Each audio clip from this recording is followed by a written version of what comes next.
بسم اللہ الرحمن الرحیم۔ معزز ناظرین، ادب کے ساتھ عرض ہے کہ چینل کو سبسکرائب کریں، یہ تو انتہائی عزت افزائی ہوگی، لیکن جو بھی دوست کسی بھی قسط کو سنتا ہے لائک تو ضرور کر دیا کریں۔ ہم ساری محنت آپ کی خوشی کے لیے ہی کرتے ہیں، آپ کے لائک کرنے سے ہماری عزت افزائی ہوگی، اور کوئی کمی بیشی کمنٹ کر کے لازمی بتا دیا کریں۔ ہماری پوری کوشش ہوتی ہے کہ ہم آپ کی ہدایت کا جواب دیں اور اس پر عمل بھی کریں۔ لائک لازمی کر دیا کریں، شکریہ۔ گمنام ہیرو کے معزز ناظرین، السلام علیکم۔ آئیے چلتے ہیں کہانی کی طرف۔ منہاج باقر ایک سنجیدہ اور متین شخص تھا۔ اس کے مندرجہ بالا تبصرے سے لگتا تھا کہ پاشا اور قاضی اس کا غم غلط کرنے میں بڑی حد تک کامیاب ہو گئے تھے۔ منہاج کے اس جملے میں اچھی خاصی شگفتگی پائی جاتی تھی، جو کہ ایک مثبت علامت تھی۔ مخلص دوست اپنا فرض نبھانے کی حتی الامکان کوشش کر رہے تھے۔ فرید پاشا نے گفتگو کے سلسلے کو جاری رکھتے ہوئے کہا، بھائی قاضی صاحب، میں نے تو اس لڑکی کا ذکر سنتے ہی پیشگوئی کر دی تھی کہ یہ ایک فلم ہے، ایک ہیرو دو ہیروئن والی بے انتہا جذباتی فلم۔ اگر وجدان صرف صدف کے ساتھ بھی تھوڑے واقعات آگے بڑھائے گا تو میں زندہ کرداروں پر مبنی ایک جیتی جاگتی سپر ہٹ فلم تیار کرنے کو تیار ہوں۔ جس طرح صدف اس کے ساتھ لگی ہوئی ہے، اس سے تو یہی نظر آ رہا ہے کہ ان دونوں کے باہمی واقعات تیزی سے آگے بڑھیں گے۔ منہاج باقر نے ایک اور پیش گوئی کر دی، اگر میں خاموش بیٹھا رہتا تو یہ لوگ مجھ سے تفریح کا عمل جاری رکھتے۔ وہ میرے سچے خیر خواہ اور مخلص دوست تھے، اور میں جانتا تھا قاضی اور پاشا مجھے ٹارگٹ پر رکھ کر منہاج کو تفریح مہیا کرنے کی کوشش کر رہے تھے، جس کے خوشگوار اثرات منہاج پر مرتب ہونا شروع ہو گئے تھے۔ وہ رفتہ رفتہ رنجو اندوہ کے بادلوں سے باہر آ رہا تھا۔ فرید پاشا نے منہاج باقر کی بات پر ٹکڑا لگایا، تم ٹھیک کہہ رہے ہو منہاج، اب تو صدف کے گھر میں لنچ بھی ہونے لگے۔ میں اس لڑکی سے ملا ہوں، اپنے کزن کے ساتھ میری کوٹھی پر آئی تھی۔ بڑی آندھی اور طوفان قسم کی لڑکی ہے، وہ مارشل آرٹس کی چیمپئن اور میڈیکل کی طالبہ۔ میں تو سوچ رہا ہوں لاہور پہنچ دے اس فلم کی ابتدائی تیاریاں شروع کر دوں۔ بھائی وجدان کی فلم کے لیے تو اسپیشل یونٹ ترتیب دینا پڑے گا۔ قاضی سلطان نے کہا، پاشا یہ آپ نے خوب بات کی بتائی، وہ لڑکی ڈاکٹر بھی بن رہی ہے اور لڑائی بڑائی کے فن کی بھی ماہر ہے۔ میرے دل میں اسے دیکھنے کا اشتیاق جاگ اٹھا ہے۔ یہ بڑا عجیب سا کمبینیشن نہیں ہے سائیں؟ ایسا ویسا عجیب قاضی صاحب، منہاج باقر نے سنجیدگی سے کہا، لیکن یہ ایک حقیقت ہے، اور آپ نے اشتیاق جاگنے کا کیا ذکر کیا؟ کر دیا جناب، وجدان ایک فون کرے گا تو وہ دوڑی چلی آئے گی۔ صدف سے ملاقات کروانا تو اس کی بائیں چٹکی کا کھیل ہے، وہ اس کی کوئی بات نہیں ٹالتی، خدا خیر کرے وجدان کی۔ فرید پاشا نے شرارت امیز انداز میں کہا، دو کا تجربہ بڑا خطرناک ہوتا ہے، چاہے وہ بیویاں ہو یا محبوبائیں، یہ تو کوئی ہم سے پوچھے۔ فرید پاشا نے 2 شادیاں کر رکھی تھی۔ نائلہ اس کے ساتھ شہر میں رہتی تھی، جبکہ شاہین نامی پہلی بیوی اس کے آبائی گاؤں سید پور میں سسرال میں رہتی تھی۔ اس سے پہلے کہ یہ موضوع کوئی سنگینی اختیار کر جاتا، میں نے قاضی سلطان کو مخاطب کرتے ہوئے کہا، قاضی صاحب اگر آپ صدف سے ملنا چاہتے ہیں تو میں کسی وقت اسے بلا لوں گا، یہ کون سا مشکل کام ہے؟ ایک لمحے کے توقف سے میں نے پوچھا، اور سنائیں بنی سر کا کیا حال ہے؟ وہ مجھے اپنے علاقے اور حالات سے آگاہ کرنے لگا۔ تھوڑی دیر بعد میں فرید پاشا سے اس کے باپ کے انتقال کی تعزیت کر رہا تھا۔ قاضی اور پاشا اکیلے ہی آئے تھے۔ شبانہ کا شوہر اس دوران میں تھوڑی دیر چپ چاپ بیٹھا رہا، پھر اٹھ کر گھر کے اندرونی حصے میں چلا گیا۔ آخر میں نے پاشا سے گلبرگ 3 اور فاضلہ کالونی والی کوٹھیوں کے بارے میں دریافت کیا۔ وہ یکدم سنجیدہ ہو گیا اور گمبھیر لہجے میں بولا، یار وجدان، تم وہاں لاہور میں بڑا لمبا چوڑا پواڑا ڈال آئے تھے، لیکن بہرحال میں نے ساری معاملات سیٹ کر لیے ہیں۔ ذرا دیر کو رک کر وہ اضافہ کرتے ہوئے بولا، تعلقات کا زمانہ ہے یار، اگر میری جگہ کوئی معتڑ ہوتا تو لگ جاتا بیچارہ کسی تاریخ کھڈے میں۔ قاضی دوستی اور تعلق کے طفیل پنجابی کے اچھے الفاظ سے آشنا تھا۔ فرید پاشا نے پواڑا کا لفظ استعمال کیا تو وہ معنی خیز نظر سے مجھے دیکھنے کے بعد پاشا سے بولا، وجدان جہاں جاتا ہے وہاں پواڑا ڈال کر آتا ہے۔ اندرون سندھ بھی اس نے کچھ کم افراتفری نہیں مچائی تھی۔ پھر ہمارے درمیان گزرے ہوئے واقعات و حالات کے بارے میں بات ہونے لگی۔ ممتاز کا 2 بار کا اغوا لاہور میں پیش آئے آنے والے خون ریز واقعات، پھر کراچی کے ہنگامہ خیز سرگرمیاں، یہود و نواز تنظیم سی ایف کے شعیب گوری چودھری نوازش اور اس کا نیٹ ورک، الغرض میری زندگی کے تمام ہی اہم شعبے زیر بحث آئے۔ ایک بات میں نے خاص طور پر نوٹ کی، قاضی پاشا نے ایک مرتبہ بھی منہاج باقر پر ٹوٹنے والی قیامت کا ذکر نہیں کیا تھا۔ یہ دوستی نبھانے کا ایک عمدہ نمونہ تھا۔ ہماری گفتگو ابھی جاری ہی تھی کہ مغرب کی اذان ہونے لگی۔ اس وقت ساحل کا موضوع چل رہا تھا اور میں فی الحال اس ٹاپک سے بچنا چاہتا تھا، لہذا وقت وہاں سے رخصتی کے لیے پر تولنے لگا۔ مجھے ہر صورت 8 بجے سے پہلے شہزاد کے پاس پہنچنا تھا۔ ملنے اور بچھڑنے کا عمل انسانی زندگی کا حصہ ہے۔ انسان مستقل طور پر کسی ایک حالت ایک مقام پر نہیں رہ سکتا۔ فرید پاشا کو اسی رات واپس لاہور جانا تھا اور قاضی سلطان کو اگلے دن بنی سر روانہ ہونا تھا، تاہم وہ دونوں باری باری مجھ سے بغل گر ہوئے۔ فرید پاشا نے بڑے وثوق سے کہا، انشاءاللہ ہم بہت جلد دوبارہ ملیں گے انشاءاللہ۔ میں نے مختصر گوئی پر اکتفا کیا۔ دل میں اچانک ایک بے نام سی بے چینی اور اضطراب گھر کر گیا۔ میں نے کہنے کو تو کہہ دیا تھا، لیکن محسوسات چیخ چیخ کر شور مچا رہے تھے۔ یہ ہماری آخری ملاقات ہے۔ اس وقت میں نے کسی کو اپنے احساسات سے آگاہ کرنا ضروری نہ جانا اور دل گرفتہ خاموشی کے ساتھ وہاں سے رخصت ہو گیا۔ بے طرح کے احساس اسی طرح مجبور کیا کرتے ہیں۔ وہ سب یہی سمجھے ہوں گے یہ مل کر بچھڑنے کی ملولیت ہے۔ وہ بھی اپنی جگہ ٹھیک ہی تھے، مگر ان کو کون بتاتا کہ یہ ابدی جدائی کی ملالیت ہے۔ کسی زمانے میں وہ برساتی نالا ہوا کرتا تھا، بعد میں شہر آباد ہوتے ہوتے پھیلتا چلا گیا۔ بستیاں اور علاقے ایک دوسرے کے قریب آنے لگے تو اس نالے کے اندر سڑک بنا کر پی ای سی ایچ سوسائٹی اور ای مارکیٹ کو آپس میں ملا دیا گیا۔ مذکورہ برساتی نالا چینی سر ہالٹ کے نزدیک ریلوے لائن کے نیچے سے گزرتا تھا۔ اس نالے پر بنی ہوئی پلیا شاید انگریزوں کے زمانے سے تھی۔ ہم نے جے ڈی ملک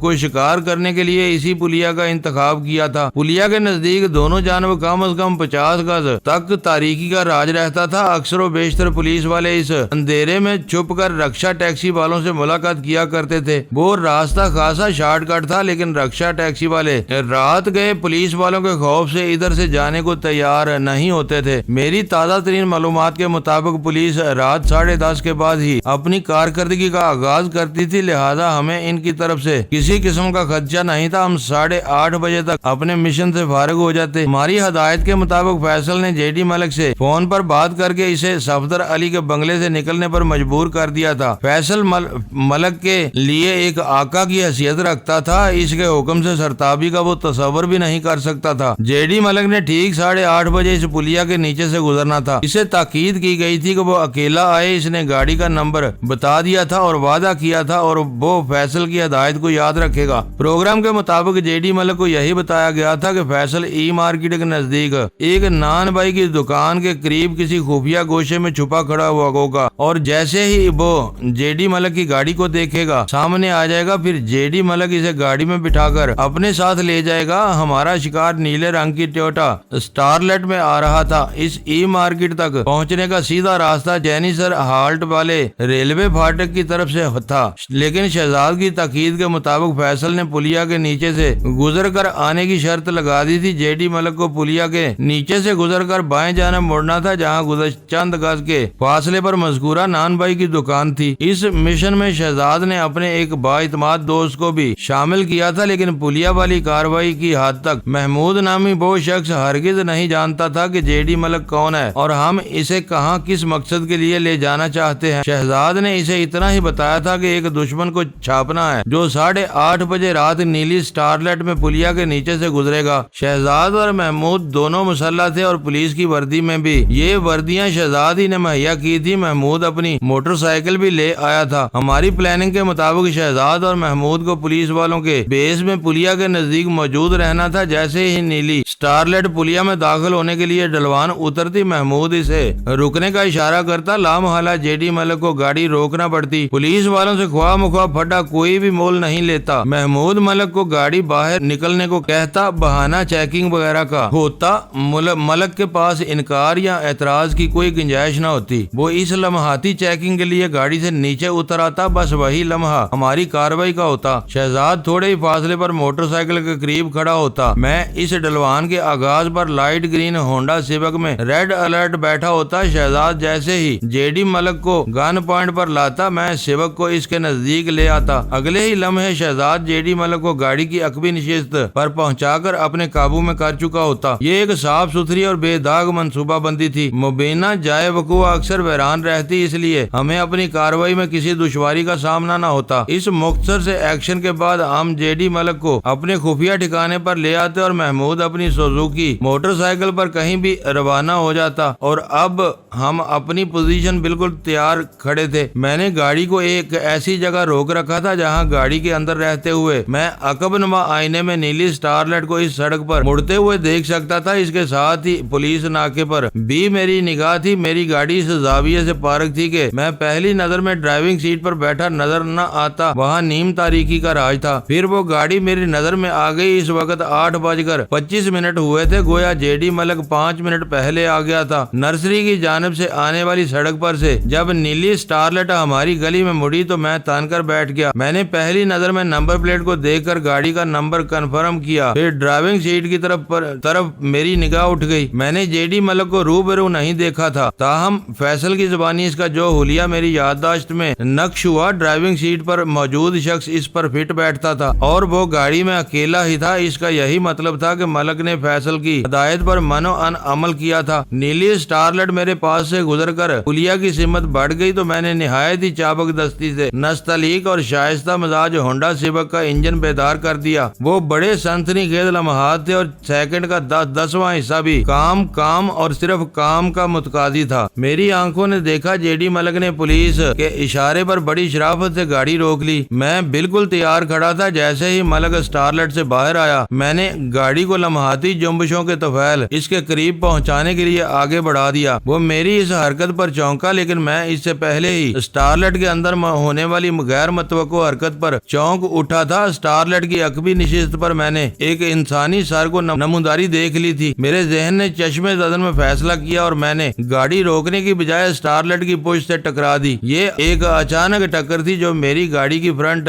رائٹ سائیڈ نے ملک کی گاڑی کی بیک لیفٹ سائیڈ کو ماری تھی۔ سٹارلٹ سٹارٹ تھی، وہ میری گاڑی کا دھکا کھا کر نشیب میں چل نکلی اور اتفاق سے اس کا رخ آنے والے راستے کی جانب ہو گیا۔ اس دوران میں شہزاد جے ڈی ملک کو ٹارگٹ بنا چکا تھا۔ اسی لمحے سٹارلٹ کے عقبی حصے میں سے ہم پر فائرنگ کی گئی، لیکن ہم کلی طور پر محفوظ رہے۔ سٹارلٹ بڑے بے ڈھنگے انداز میں قانون کی خلاف ورزی کرتے ہوئے رانگ سائیڈ سے پلیا میں داخل ہو رہی تھی، اس لیے فائرنگ کرنے والے کا نشانہ چوک گیا۔ اس موقع پر چوکنا ہمارے لیے انتہائی خطرناک ثابت ہو سکتا تھا۔ شہزاد نے بڑی پھرتی کے ساتھ جے ڈی ملک کو سیوک کی عقبی نشست پر پٹکا اور خود بھی گھس کر اندر بیٹھ گیا۔ اگلے ہی لمحے میں نے گاڑی کو پلیا کے اندر ڈال دیا۔ ایک مرتبہ پھر فائرنگ کی آواز سنائی دی، خطرناک کلاشنکوف گرجی، لیکن ہم یکسر فائرنگ کی رینج سے باہر تھے۔ محمود اپنی موٹر سائیکل پر ایک طرف کھسک گیا تھا۔ اس خبیث نے مجھے ملک کی طرف بڑھتے ہوئے دیکھ لیا تھا۔ شہزاد نے زہر خند لہجے میں کہا۔ اس کا اشارہ جے ڈی ملک کے ساتھی کی طرف تھا جس نے 2 مرتبہ فائرنگ کر کے ہمیں روکنے اور نقصان پہنچانے کی کوشش کی تھی۔ میں نے عقب نما آئینے میں بیک ویو کا جائزہ لیا۔ سٹارلٹ پلیا کے عین نیچے پھنس کر رہ گئی تھی۔ سامنے کی طرف سے ایک مزدہ ٹرک اس کی راہ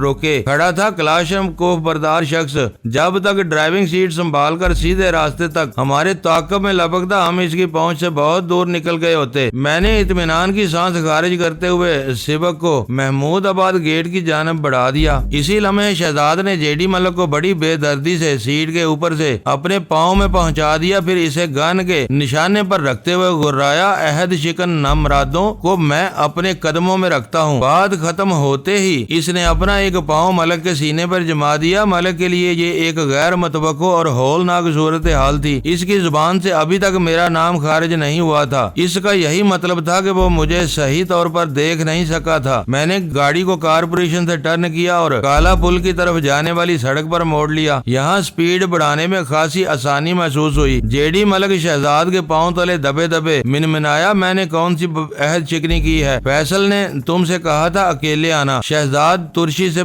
بولا، اور تم اپنے اس گن بردار چیلے کو بھی گاڑی میں چھپا لائے۔ عہد شکنی اور کیا ہوتی ہے؟ فیصل کہاں ہے؟ ملک نے ترنت پوچھا۔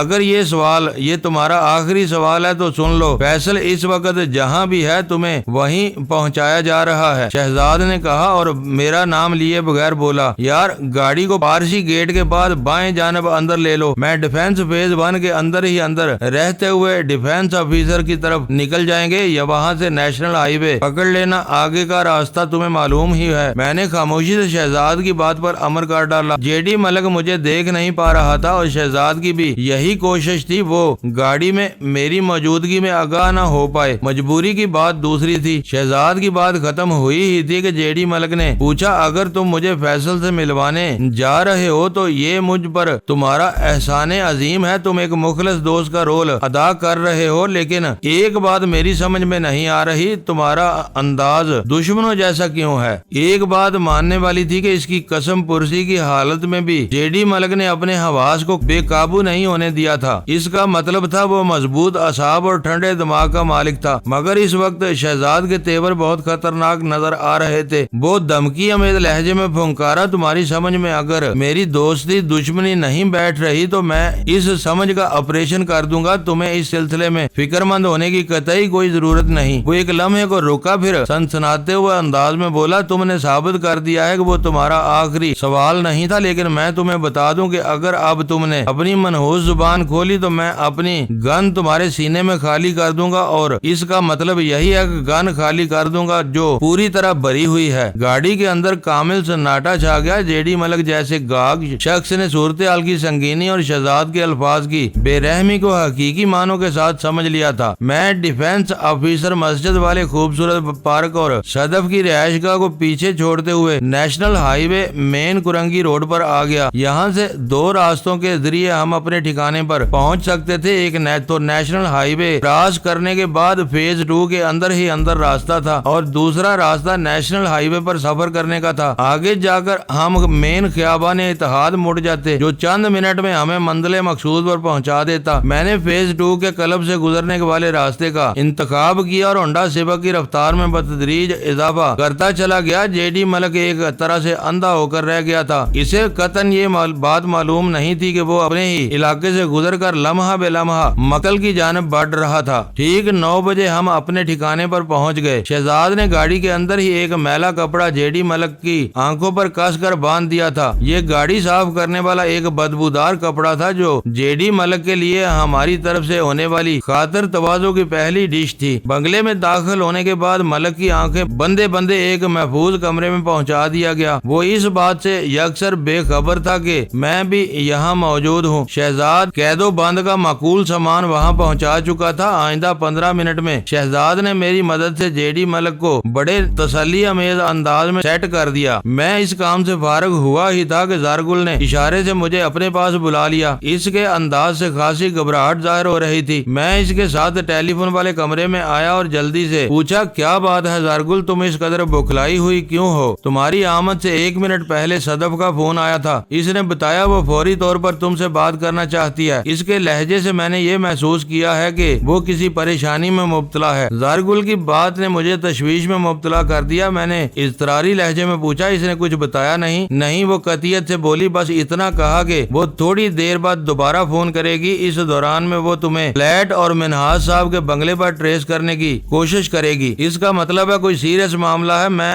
یک دم متفکر ہو گیا۔ اس دوران میں شہزاد بھی ہمارے پاس آ گیا۔ ہمارے لٹکے ہوئے چہروں نے اسے پریشان کر دیا۔ الجھے ہوئے لہجے میں بولا، تم دونوں کو کیا ہوا ہے؟ اس سے پہلے کہ ہم میں سے کوئی اس کے سوال کا جواب دیتا، ٹیلی فون کی گھنٹی بج اٹھی۔ میں نے لپک کر ریسیور اٹھا لیا۔ دوسری طرف صدف تھی۔ وہ ہیجانی لہجے میں بولی، تم کہاں رہ گئے تھے وجدان؟ کیا ہو گیا صدف؟ میں نے الٹا اسی سے سوال کر ڈالا۔ وہ انکشاف انگیز لہجے میں بولی، میں نے ساحل کا سراغ لگا لیا ہے، تم فوراً میرے پاس چلے آؤ۔ صدف اتنی بڑی بات کہہ رہی تھی کہ میں اچھل پڑا۔ تم نے اسے کہاں دیکھا ہے؟ میں نے بے تابی سے پوچھا۔ فون پر لمبی چوڑی بات نہیں ہو سکتی، میں ایک پبلک کال آفس سے بات کر رہی ہوں۔ ٹھیک ہے، میں آ رہا ہوں، تم مجھے بالکل درست لوکیشن بتاؤ۔ میں عوامی مرکز کے سامنے سڑک کی دوسری طرف اپنی گاڑی میں ہوں، اس نے بتایا۔ میں نے اپنی گاڑی سروس روڈ کے کنارے کھڑی کر رکھی ہے، فون کرنے کے بعد میں گاڑی میں جا بیٹھوں گی۔ میں نے پوچھا، تم لال قلعہ والی سائٹ کی بات کر رہی ہو نا؟ بالکل صحیح۔ تم نے اس بات کا کسی اور سے ذکر تو نہیں کیا؟ قطعی نہیں، وہ دو ٹوک انداز میں بولی۔ تم میرا انتظار کرو، میں آدھے گھنٹے سے پہلے تمہارے پاس پہنچ رہا ہوں۔ میں نے ریسیور رکھا تو وہ دونوں استجابیہ نظروں سے مجھے تکنے لگے۔ میں نے انہیں مختصر صورتحال سے آگاہ کیا، پھر شہزاد سے کہا، مجھے فوری طور پر جانا ہوگا، تم دونوں ان دونوں پر گہری نظر رکھو گے، انشاءاللہ میں بہت جلد واپس لوٹ آؤں گا۔ شہزاد نے کچھ کہنے کے لیے منہ کھولنا چاہا، لیکن میں نے اسے سختی سے منع کر دیا اور کہا، رہا، جب تک میں واپس آتا تم ان دونوں کی ڈرائنگز تیار کر لو،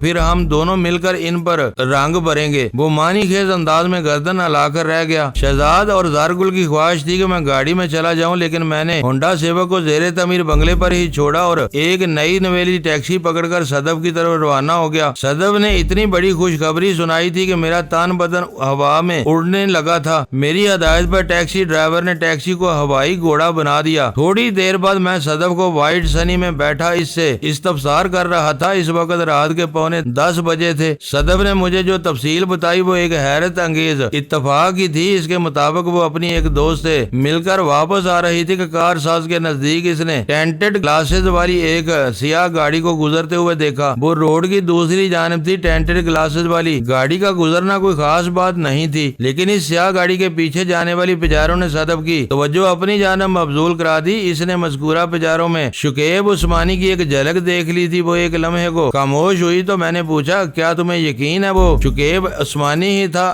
میری آواز خاصی تیز تھی۔ 101% یقین ہے، میں نے گزشتہ رات اسے نقلی پولیس موبائل میں بیٹھے دیکھا تھا۔ صدف نے پورے وثوق سے کہا، تم مجھے ساحل کے بارے میں بتانے والی تھی۔ مجھ سے صبر نہیں ہو رہا تھا۔ وہ بولی، میں سیاہ ٹینٹڈ گلاسز والی گاڑی کے اندر تو نہیں دیکھ سکتی تھی، تاہم میں نے پیجارو کا تعاقب شروع کر دیا۔ تھوڑی ہی دیر بعد وہ دونوں گاڑیاں آگے پیچھے چلتے ہوئے محمد علی سوسائٹی میں داخل ہو گئی۔ اس بات کی تصدیق ہو گئی تھی وہ دونوں ایک ہی قافلے کا حصہ ہیں، لیکن اندھے شیشوں والی گاڑی کو دیکھ کر میرے ذہن میں فوراً ساحل کا تصور ابھر آیا اور کوئی پر اسرار آواز میرے اندر کہنے لگی، اس گاڑی میں ساحل کو کہیں لے جایا جا رہا ہے۔ میں نے بڑی محتاط روی سے دونوں گاڑیوں کا تعاقب جاری رکھا اور ان کی منزل دیکھ لی۔ صدف دھماکہ خیز انکشاف کر رہی تھی۔ مجھے بھی ایسا ہی محسوس ہونے لگا جیسے ٹینٹڈ گلاسز والی سیاہ گاڑی میں میری ساحل کو کہیں شفٹ کیا گیا ہے۔ میں نے بڑے اضطرابی لہجے میں صدف سے دریافت کیا، مجھے اس منزل کا راستہ دکھاؤ جہاں ساحل کو پہنچایا گیا ہے۔ تمہیں وہ جگہ یاد ہے نا؟ بہت اچھی طرح یاد ہے، وہ ٹھہرے ہوئے لہجے میں بولی۔ میں نے اس ایک منزلہ سفید بنگلے کو اپنے ذہن میں محفوظ کر لیا ہے جہاں وہ دونوں گاڑیاں پہنچی تھی۔ بنگلے کے مین گیٹ کے ساتھ نصب نیم پلیٹ پر میں نے ایس گوری کے الفاظ بھی درج دیکھے ہیں۔ ایس گوری سے شعیب گوری بھی ہو سکتا ہے۔ میرے الفاظ میں بڑی تپش تھی۔ میں بھی اسی حوالے سے ساحل کے بارے میں پوری یقین ہوں، صدف نے کہا۔ مجھے فوراً اس سفید بنگلے پر پہنچا دو، میں نے اضطراری انداز میں کہا۔ چند منٹ کے بعد ہم محمد علی سوسائٹی میں واقع اس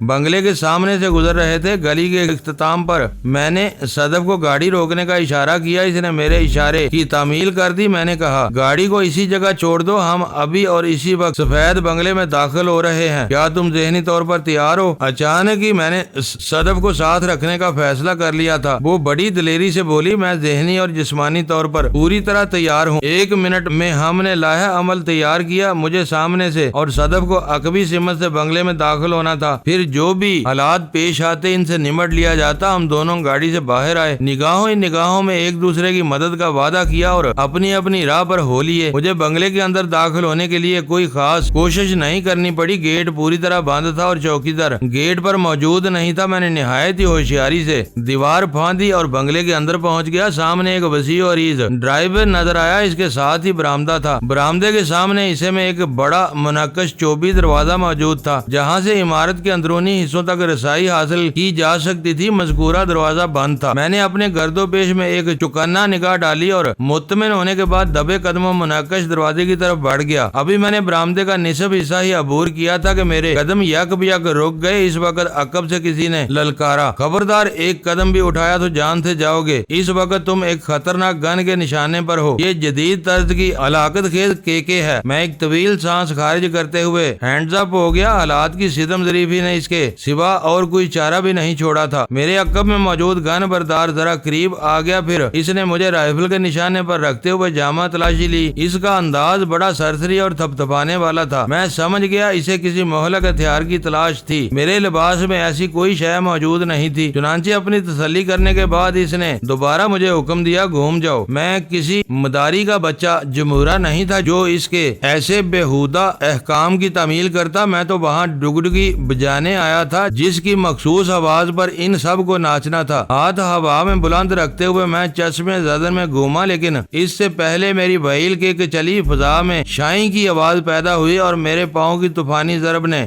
گن بردار کی کنپٹی پر دستک دی۔ ٹانگ کے لپیٹے میں اس کے ہاتھ آگے، لہذا گن اس کی گرفت سے نکل کر برآمدے کے پختہ فرش پر گری وہ ایک غیر متوقع آفت کی زد میں آ گیا تھا۔ وہیل کک بڑی خطرناک اور سریع الاثر ٹھوکر ہے اور یہ کک استعمال کرتے ہوئے تھوڑا سا آگے کو جھکنا پڑتا ہے۔ اس سے حملہ آور کو یہ فائدہ پہنچتا ہے کہ اگر وہیل کک نشانے پر نہ بھی لگے تو اس کی باڈی مد مقابل کے اٹیک سے محفوظ رہتی ہے۔ وہیل کک اپنے جائز مقام پر لگی تھی، مجھے دھمکی دینے والا سر کو تھام کر پیچھے الٹ گیا، گن اس کے قریب ہی گری تھی اور یہ بات وہ بھی جانتا تھا۔ اپنی تکلیف کی پرواہ کیے بغیر اس نے گن اٹھانے کے لیے زمین پر بڑے بڑے ایک ہاتھ آگے بڑھایا۔ میں اس مرحلے پر چوکنے والا کہاں تھا، میں نے فضا میں ایک نیچی جمپ لگائی اور پریشر کک کے انداز میں اپنا پاؤں اس کے ہاتھ پر مارا۔ اس کے حلق سے بڑی دردناک چیخ برآمد ہوئی، اس کا ہاتھ گن اور میرے پاؤں کے بیچ میں آ گیا تھا۔ وہ اپنے گائل ہاتھ کو تھام کر زمین پر لوٹ پوٹ ہونے لگا۔ میں نے جھک کر کلاشنکوف اٹھا لی۔ اسی لمحے نقشیں چوبی دروازہ کھلا اور وہاں سے دو ہٹے کٹے افراد نمودار ہوئے، ان کے ہاتھ خالی تھے۔ وہ اپنے ساتھی کی چیخ سن کر افراتفری میں اس کی خیریت معلوم کرنے آ گئے تھے۔ میرے پاس تیار کلاشنکوف دیکھی تو ان کے چہرے دھواں ہو گئے، پھر وہ ہڑبڑا کر الٹے قدموں اندر گھس گئے۔ میں نے اندرونی حصے میں قدم رکھنے سے پہلے برآمدے کے فرش پر موجود تکلیف میں مبتلا شخص کی مشکل آسان کی۔ یہ ڈاکٹروں کا آزمودہ کار نسخہ ہے، وہ کسی بھی مریض کو شدید تکلیف سے نجات دلانے کے لیے نیند کا انجیکشن دیتے ہیں۔ میں نے بھی اس شخص کو گہری بے ہوشی میں پہنچا دیا، مقصد ایک ہی تھا، بس اپنے اپنے طریقہ کار کی بات ہے۔ مجھے مسلح دے کر پلٹنے والے اب تک نہتے نہیں ہوں گے، انہوں نے یقیناً اندر پہنچتے ہی اپنے ہتھیار سنبھال لیے ہوں گے، لہذا مجھے زیادہ احتیاط کی ضرورت تھی۔ میں اگلے قدم کے بارے میں سوچ ہی رہا تھا کہ بنگلے کے اندرونی حصے میں پٹک کی آوازیں ابری۔ میں سمجھ گیا کہ صدف نے کارروائی شروع کر دی تھی، وہ شیر کی بچی اسی طرح انٹری دیتی تھی۔ میں بنگلے کی سائیڈ لیتے ہوئے پہلو میں آ گیا۔ اس طرف میں نے ایک روشن کھڑکی دیکھی تھی، سامنے کی بجائے اس جانب سے اندر داخل ہونا زیادہ مناسب تھا۔ میں نے کھڑکی کا جائزہ لیا، وہ بند تھی اور اس میں نصب شیشے اندرونی روشنی کا پتہ دیتے تھے۔ میں نے سب سے اوپر والے شیشے پر رائفل کا دستہ مارا اور رینگ کر ایک طرف نکل گیا۔ شناکے کی تیز آواز کے ساتھ شیشہ ٹوٹا اور اس کی کرچیاں دور تک پھیل گئیں۔ میں نے ایک لمحہ دیوار کے ساتھ کھڑے رہ کر انتظار کیا، جب کھڑکی میں کوئی سرگرمی نظر نہ آئی تو میں سمجھ گیا اس کمرے میں کوئی موجود نہیں تھا۔ شکر تھا ابھی تک بنگلے کے اندر کسی فائر کی آواز نہیں گونجی تھی۔ میں آگے بڑھا اور ٹوٹے ہوئے شیشے میں سے ہاتھ گزار کر کھڑکی کی سٹکنی گرا دی۔ اگلے ہی لمحے میں کھڑکی کھول کر کمرے میں داخل ہو چکا تھا۔ وہ کمرہ میری توقع کے مطابق خالی تھا اور اس کا دروازہ نیم با تھا۔ اسی لمحے دروازے کے باہر مجھے قدموں کی چاپ سنائی دی۔ میں لپک کر نیم با دروازے کے پیچھے پہنچ گیا۔ شاید کوئی شیشے کے ٹوٹنے کا سبب جاننے اس طرف آ نکلا تھا۔ بڑی دیر کی تھی اس مہربان آتے آتے، مگر میں کسی دیر کے موڈ میں نہیں تھا۔ جیسے ہی وہ شخص جھانکنے والے انداز میں کمرے کے اندر داخل ہوا، میں نے بڑی بے دردی سے کلاشنکوف کا بٹ اس کی کھوپڑی پر رسید کر دیا۔ وہ ایک بے معنی سی آواز نکال کر منہ کے بل فرش پر گرا۔ اسی لمحے باہر سے کسی نے پکار کر پوچھا، ادریس کیا ہوا؟ یہ آواز کیسی تھی؟ پتہ نہیں۔ ادریس کا ساتھی شیشے کے ٹوٹنے کی آواز کے بارے میں استفسار کر رہا تھا یا اس کے منہ سے خارج ہونے والی بے معنی صدا کا پوچھ رہا تھا۔ ہر دو صورت میں ادریس نامی وہ شخص جواب دینے کے قابل نہیں رہا تھا۔ اب یقینی تھا ادریس کا ساتھی اس کی کیفیت معلوم کرنے ادھر کا رخ کرتا۔ میں کلاشن کو تان کر ریڈ الرٹ ہو گیا۔ ادریس کے خیر خواہ نے کمرے میں داخل ہونے کی کوشش نہیں کی، کیونکہ ادریس ادھ کھلے دروازے میں سے صاف زمین بوس نظر آ رہا تھا۔ اس سے پہلے کہ باہر موجود شخص خوفزدہ ہو کر بھاگ کھڑا ہوتا، میں ایک جھٹکے سے دروازہ کھول کر اس کے سامنے آ گیا۔ وہ انہی دو افراد میں سے ایک تھا جو تھوڑی دیر پہلے بڑے برآمدے والے دروازے میں نمودار ہوئے تھے۔ اس تنومند شخص کے ہاتھ میں مجھے ریوالور دکھائی دیا۔ مجھ پر نگاہ پڑتے ہی اس نے ریوالور سیدھا کرنا چاہا، لیکن میں نے اسے مہلت نہ دی۔ میں بڑی تیزی سے ہوا میں اچھلا اور ایک دھواں دار گھٹنا اس کے سینے پر رسید کیا۔ دوسرا گھٹنا اس کے پیٹ کے زیریں حصے پر پڑا۔ ناف کے مقام پر بڑی شدید چوٹ آتی ہے اور تکلیف ناقابل برداشت ہو جاتی ہے۔ وہ کسی زخمی صحرائی اونٹ کے مانند بلبلایا۔ میں نے اسی پر بس نہ کیا اور اس کے چہرے کے مختلف حصوں کو نشانہ بناتے ہوئے متعدد خوفناک پنچ جڑ دیے۔ اس کا چہرہ لہو لہان ہو گیا۔ ان ناگفتہ بے لمحات میں اسے ریوالور چلانے کا خیال کہاں سے آتا؟ اس کے لیے تو سانس لینا دوبر ہو رہا تھا۔ میں نے اس کی تھوڑی اور خاطرداری کی اور اسے فرش پر لمبا لٹا دیا۔ ریوالور کو اٹھا کر میں نے پتلون کی جیب میں رکھا اور ایک طویل راہداری میں دوڑ گیا۔ اس راہداری کا اختتام ایک کشادہ کمرے پر ہوا۔